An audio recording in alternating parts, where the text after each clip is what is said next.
لا تراهنين عليه، ترى الرهان خاس.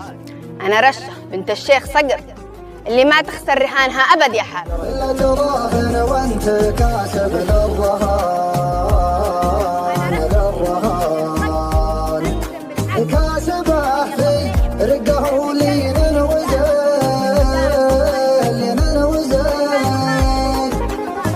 والقلبي من جمالك والحسن، والحسن